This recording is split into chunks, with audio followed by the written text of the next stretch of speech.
Então, o tátil, ele tá ali ligado. E às vezes a criança não cede e a prof acha que ela tem que tomar Ritalina, mas ela não aguenta ficar sentada ali, sabe? Essa cadeira é muito ruim. Também é responsável, então, pelas competências sociais. Ai, gente.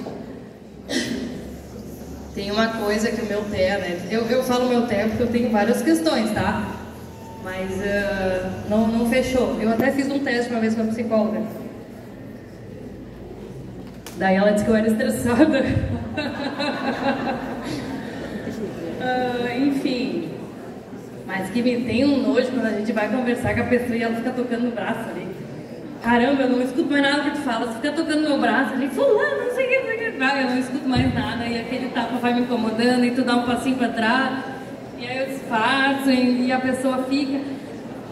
Gente, eu não consigo prestar atenção. Então, assim, o toque, o tátil, ele também está envolvido com as questões sociais, tá? Consciência corporal, percepção visual e alimentação. Algumas crianças têm dificuldade alimentar, gente, por quê? Porque não tolera o visual, tá? Às vezes o visual ali é demais, ou é muito colorido, ou é muito feio, né? Então, a nossa alimentação, ele parte do visual, certo? Vocês gostam de mocotó? Gente, uma vez meu pai foi fazer esse negócio lá em casa quando eu era pequeno, acho que ele não sabia fazer, porque aquilo é um fedorão, ou é normal dar fedor?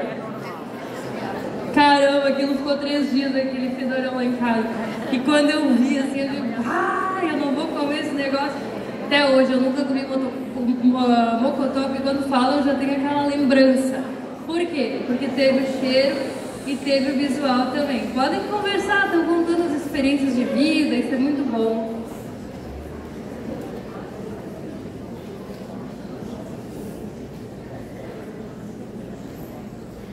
E eu, que uma vez fiz uma lasanha de berinjela maravilhosa, um visual incrível, primeira garfada que eu dei, gente, que pavor, horrível. Já comeram lasanha de berinjela?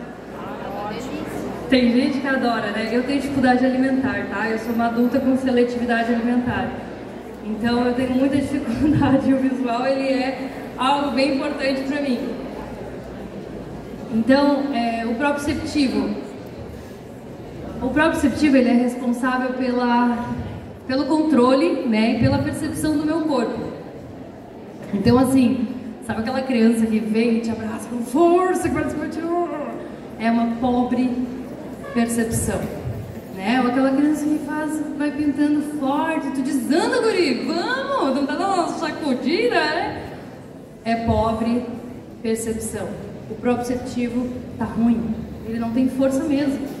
Ele está com alteração nessa consciência. Talvez nem seja que ele não tenha força, mas ele não está conseguindo executar essa força de uma forma funcional. Meu Deus, já 9 horas, vamos lá.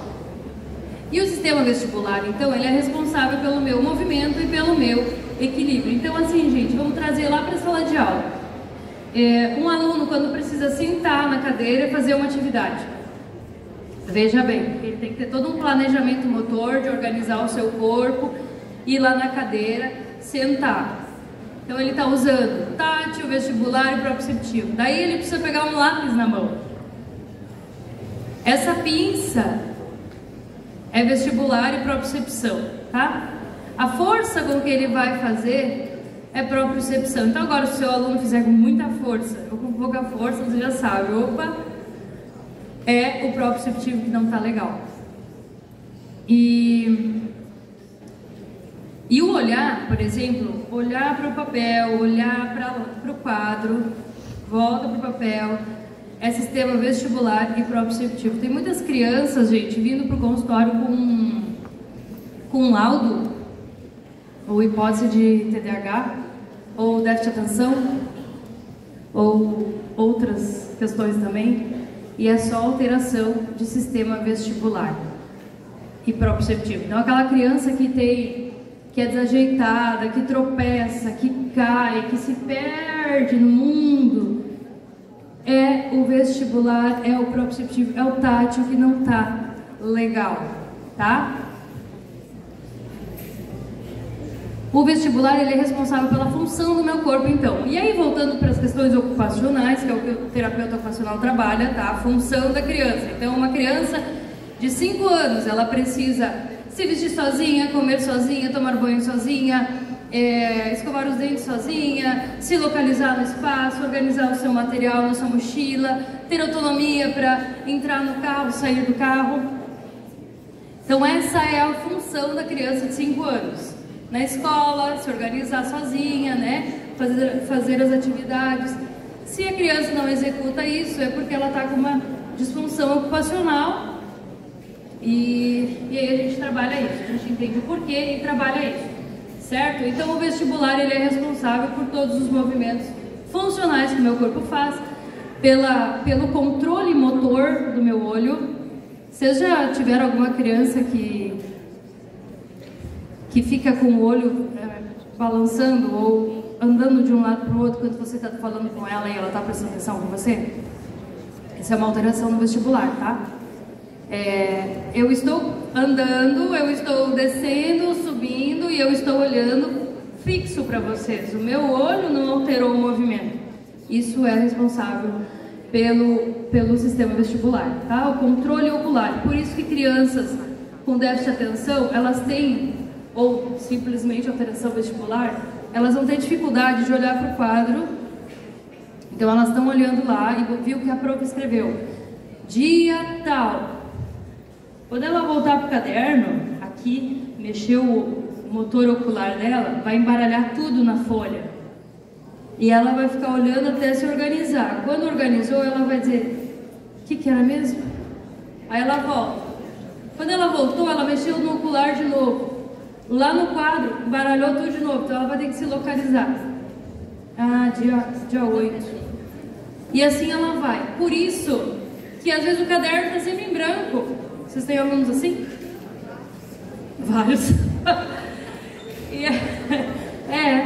Então, e quando você está numa árvore, que você mira uma goiaba, e você diz, eu vou te pegar. E aí você tem que escalar na árvore, mas tu está escalando e tu está olhando aquilo lá, e tu tem que olhar para a árvore, mas tu está olhando a goiaba, e você chega lá e pega a goiaba, certo? Ou pega aquelas taquara e vai, né? Gente, isso era um exercício de sistema vestibular que hoje as nossas crianças não têm mais. E aí, onde é que vai dar o problema? Com vocês, com as profs, né? Todos os problemas vão parar na escola. Por quê? Porque a escola tem que trabalhar essa criança para o desenvolvimento dela global, certo? Para aprendizagem e tornar ela uma pessoa apta para encarar o mundo, é ou não é? Então, o vestibular é responsável por isso. Tá? Crianças que ficam caindo na mesa, que sentam em cima da perna, ou que ficam assim, ou aquela criança que na mesa é uma bagunça, e aí bota a garrafinha de água e sempre está derrubando a garrafinha de água, e não encontra material escolar, e aí o material está ali, na cara dela. E prof, cadê minha tesoura? Fulano está ali, mas eu não estou achando. Aí você vem na frente dele e diz aqui, ó, aqui meu filho, sua tesoura. Tem alunos assim? Tem, né? Então, isso é alteração do sistema vestibular. E aí nós temos o olfativo, que é o cheiro, né? Então, se eu pedir para vocês fecharem os olhos agora, fechem os olhos e sintam um cheiro de feijão fervendo. Quem gosta? A gente sente cheiro, né? Cheiro de café, cheiro, enfim, o cheiro ele vai nos trazer aprendizado, memória, proteção, né? Quando sinto o cheiro de fumaça, eu sei que opa, tem alguma coisa. E o cheiro ele acontece sem necessariamente o visual estar envolvido. Então, o gustativo, né? Que é responsável por nutrir. Eu vou tentar uma corrida aí. O visual, o auditivo, a interocepção, que eu já falei também, e ali a praxis. Ali é uma criança, que é o meu filho, quando eu tinha 2 aninhos e pouco, talvez, se alimentando. Não, 1 ano por aí. Então, olhar o alimento e projetar que eu preciso pegar ele e levar na minha boca, é uma função executiva.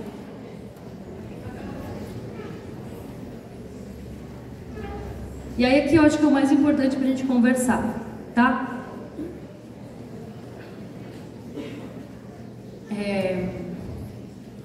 Eu ia trazer para vocês a história da Teresa, que é uma menina, um personagem que eu criei, na verdade, e a gente pode talvez num outro momento fazer sobre isso, que ela é uma menina com muita potencialidade, mas cheia de problemas. Todos os problemas sensoriais ela tem todos, porque daí a gente consegue adentrar mais na sala de aula, tá? E aí eu tava montando e eu pensei, não, mas eu nunca fui para ter autor, eu nunca falei para vocês.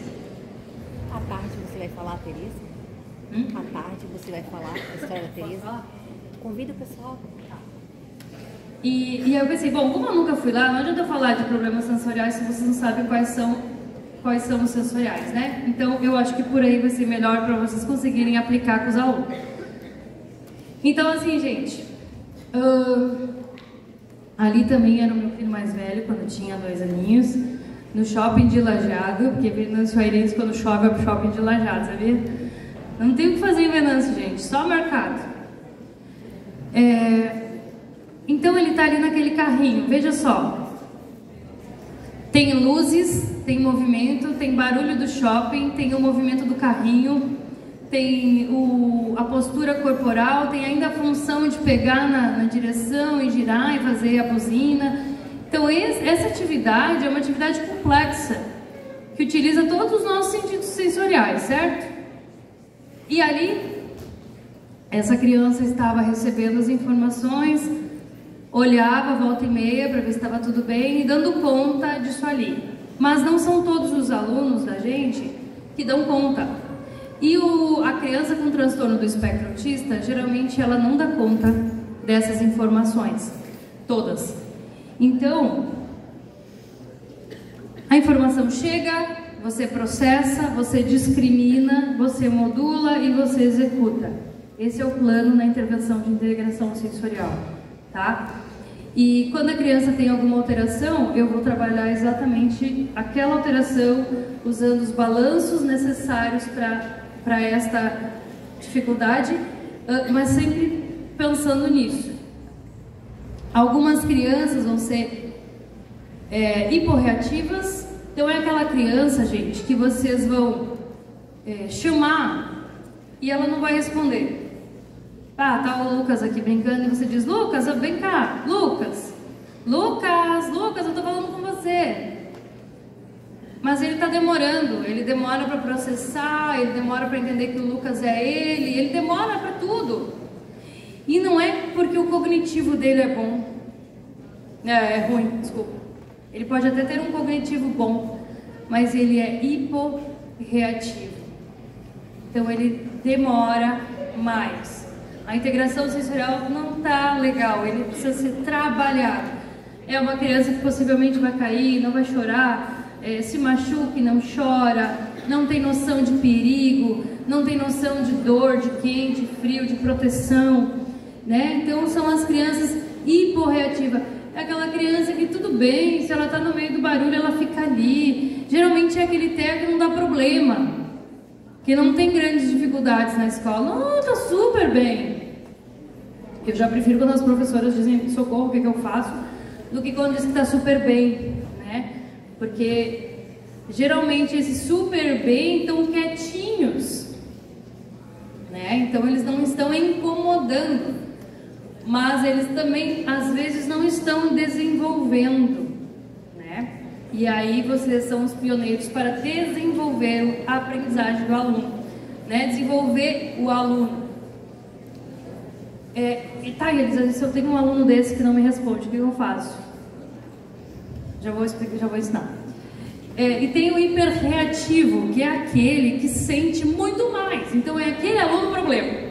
É aquele que corre, que faz flapping, que grita, que bate, que empurra, que não tolera ficar dentro da sala de aula, que não consegue pegar um lápis, que não consegue fazer uma atividade, né? É aquele aluno que não tolera os estímulos. Vocês me desculpem a comparação, mas só para a gente entender, tá? Eu não estou comparando humano a cachorro, não é isso. Mas para a gente entender um pouquinho a sensibilidade. Sabe quando tá chegando alguém na nossa casa? Vocês têm cachorro? Sim? Tá. Sabe quando tá chegando alguém e o cachorro já vai pra porta lá, faceiro? E você diz, nossa, será que vai chegar alguém? Aí de repente chega. O processamento da criança com transtorno do espectro é mais ou menos assim, tá? Ele sente mais. Então, às vezes a criança não tá conseguindo ficar na sala porque o perfume do professor tá muito forte. Ou porque a professora tá com uma pulseira que faz clé, clé, clé, clé, clé, clé, clé, né? E o aluno não consegue se dar conta. Ou, gente, quando vocês falam assim para os alunos, ó, pessoal, silêncio, vamos sentar. Eles obedecem instantaneamente? Adorei a risada. Claro que não, gente. Vamos falar sério. Vocês falam, queridos, vamos sentar. Eles sentam?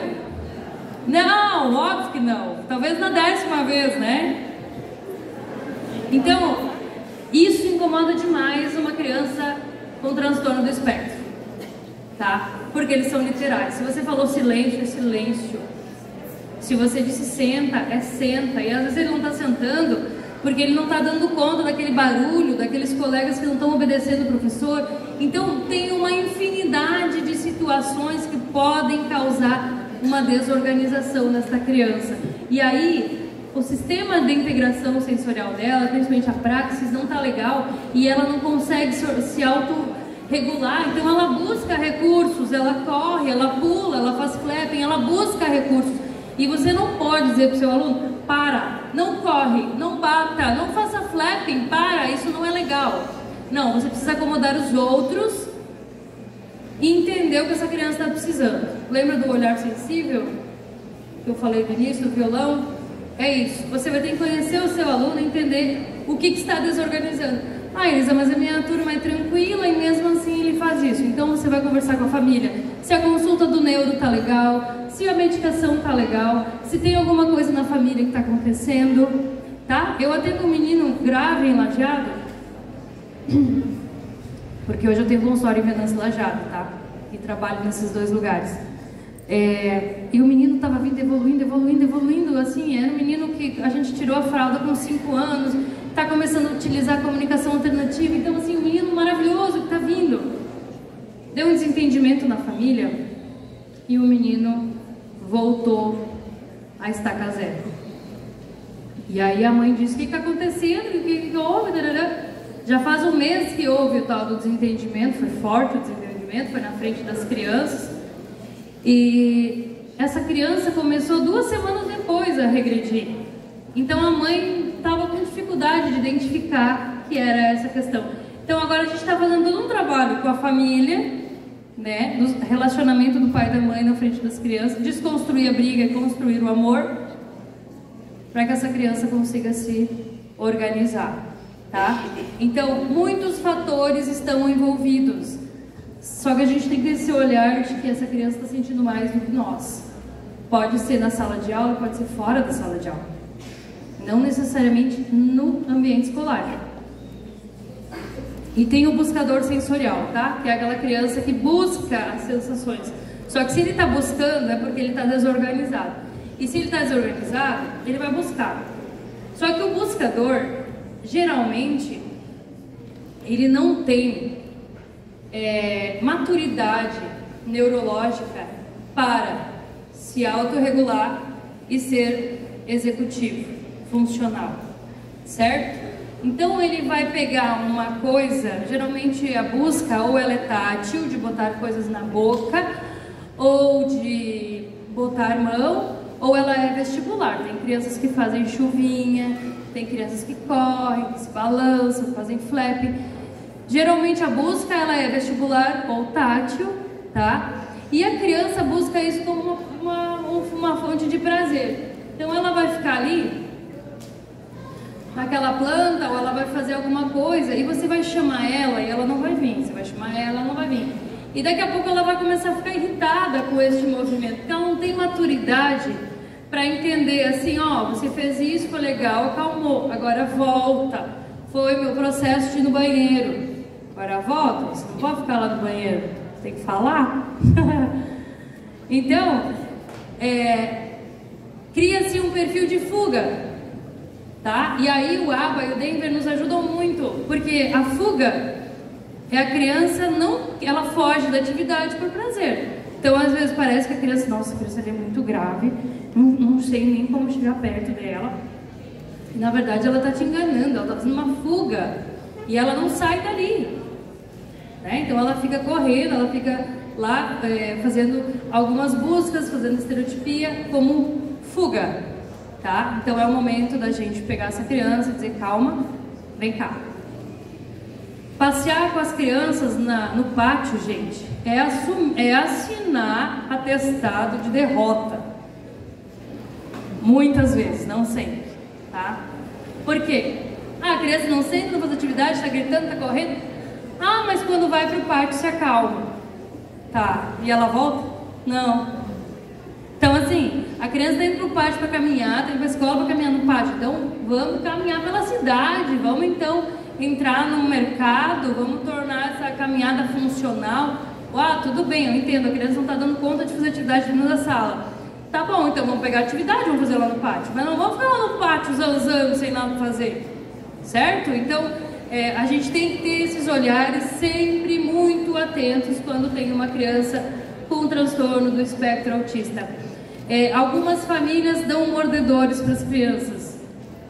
Se você dá um mordedor para o seu filho, ou para o seu aluno, ou para o seu paciente, você vai estar estimulando ele a morder cada vez mais, a ficar nessa fuga, né? Nesse mundinho. Então, o mordedor ele é indicado quando for indicado por um terapeuta ocupacional que trabalha com integração sensorial, porque daí eu estou fazendo esse processo de dessensibilização, tá? Dessa busca oral, e eu estou projetando um fim para isso. Mas as crianças usam esses colares, às vezes nem precisam, né? Tem uns que eu fico olhando, nem usam isso, né? Então não quer dizer que muita coisa é moda. Então assim, agora tem mordedor, eu vou comprar mordedor, aí não vai morder as pessoas. Geralmente o autista que morde, a mordida, ela é uma comunicação. Geralmente crianças autistas que mordem são não verbais.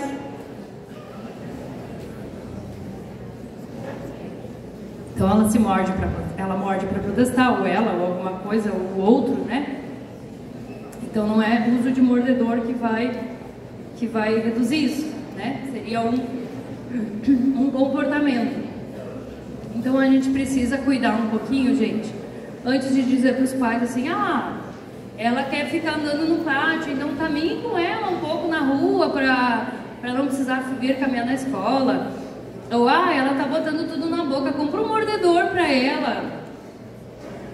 Ela não para quieta, vamos amarrar ela numa cadeira com bola. Aí ela pagou, tem umas cadeiras com bola bem legais nos Estados Unidos, que ao invés de estar nessa cadeira ruim aí, você podia estar sentado numa... desculpa, não que a cadeira seja ruim.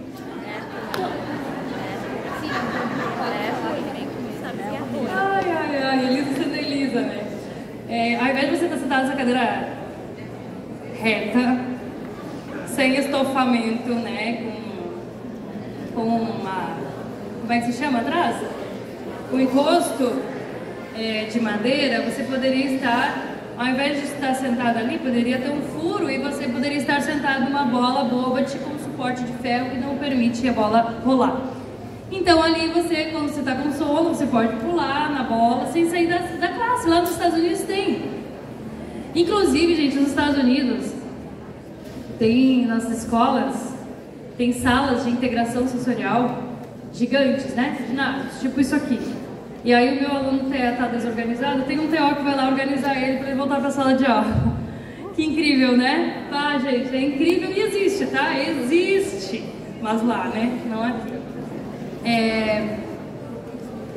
Então a gente tem que ter esse olhar atento, entender o que está acontecendo com a criança e cuidar com as recomendações.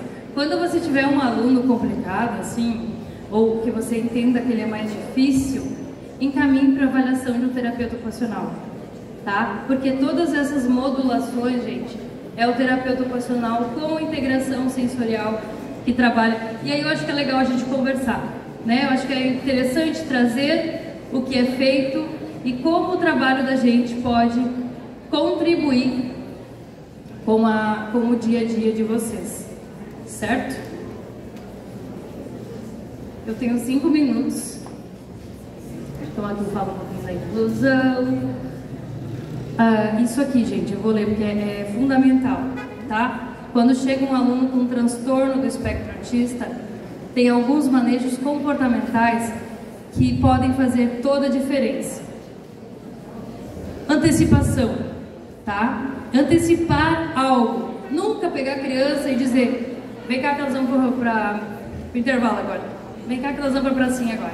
Ó, nós vamos fazer isso e depois nós vamos para a pracinha. Se você quer uma turma de alunos mais calma, antecipe. Faça antecipações, quadro de rotinas. Objetividade de fala, gente. Não fica falando. Fala assim, ó, vamos comer. Vamos pintar. Ai, vamos pintar, vai ser bem bonito para a mãe ficar bem feliz. Não valorizar surto ou birra, tá? Tem muito aluno fazendo fiasco na sala de aula e as professoras, coitadas, passam um suador lá achando que a criança está surtando e ela não tá, certo? Então assim, deu um piti na criança, diz: ó, fulano, se acalma, depois a gente conversa. E dá uma observada, né? Se não tem como ela se machucar e tudo mais, garanta a proteção dessa criança. E diga: se acalma, depois a gente conversa. Porque criança com transtorno do espectro autista, ela é criança antes de ter transtorno do espectro autista. Então ela precisa de educação, ela precisa de limite, ela precisa de regras, ela precisa de educação como qualquer outra criança precisa. Se bem que hoje todas as crianças estão com déficit de educação, não é? Retirar a criança, então, quando tiver um ginásio lotado, a criança está ali se desorganizando, você está vendo que aquilo está demais para ela, tá aí, tira. Mas não fica tirando a criança de sala de aula por qualquer motivo, tá? Porque senão essa criança vai passar, não vai mais render. E a volta acontece, mas ela acaba sendo mais difícil. Quando a criança se desorganizar, você não diz para ela: para, não precisa, tá tudo bem. Você vai dizer: eu te entendo e eu estou aqui, tá tudo bem, tá? Vai passar.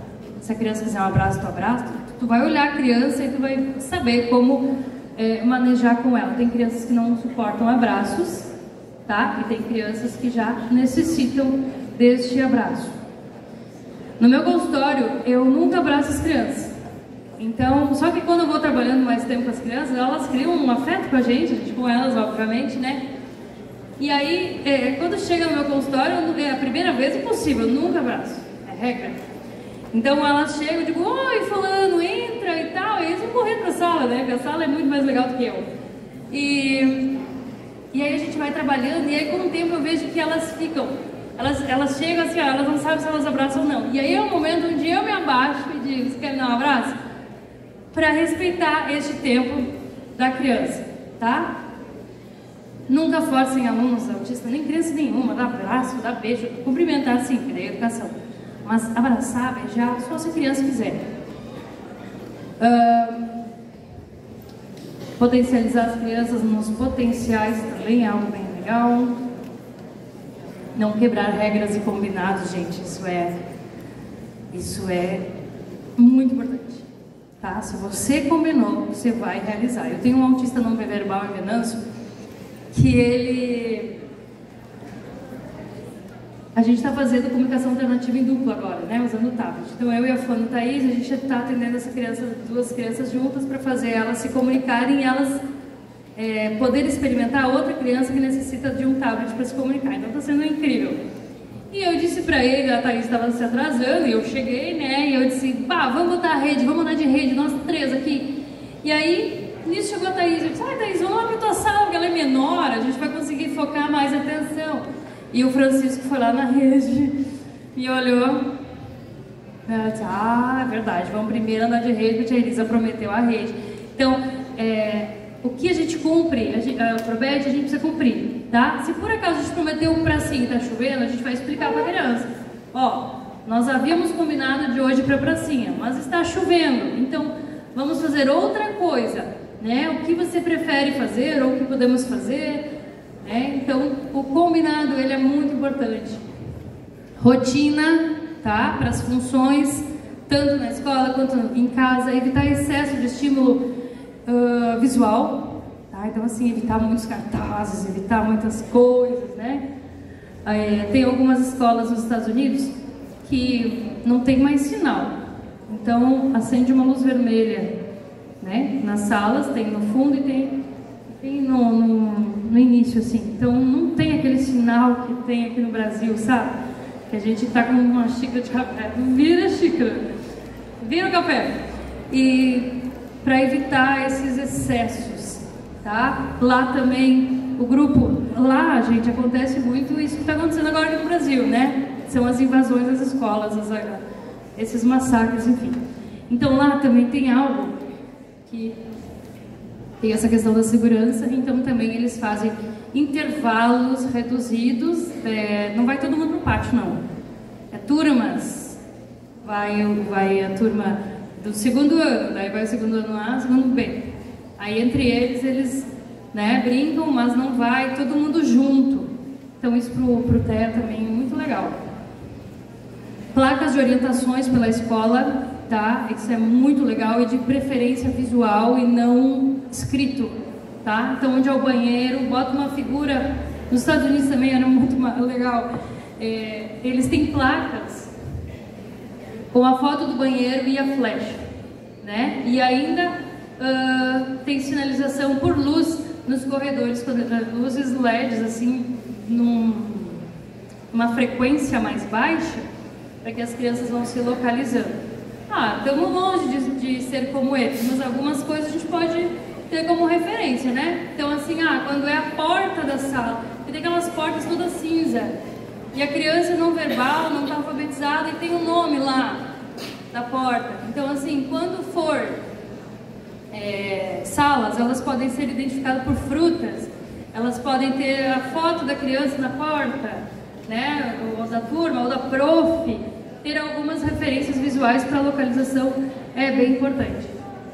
Identificação da classe também, né, se o teu aluno até pode chegar sempre, sentar na mesma classe, que tem a fotinho dele, são coisas que vão tranquilizando e evitando a desorganização.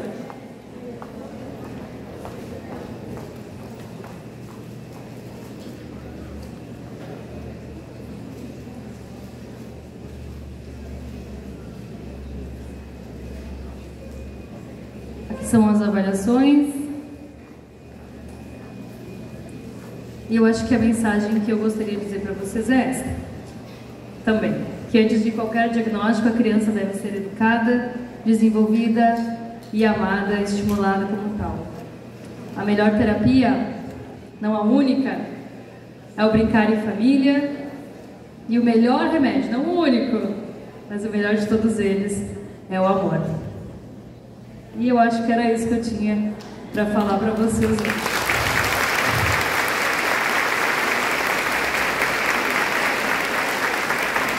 Obrigada, Elisa, agradecemos demais, tá? Brilhante a tua apresentação, a tua fala. A gente quer te presentear também, tá? Um agradecimento, uma recordação de Teutônia. Pode passar aqui, Elisa. Levar uma lembrancinha de Teutônia para casa.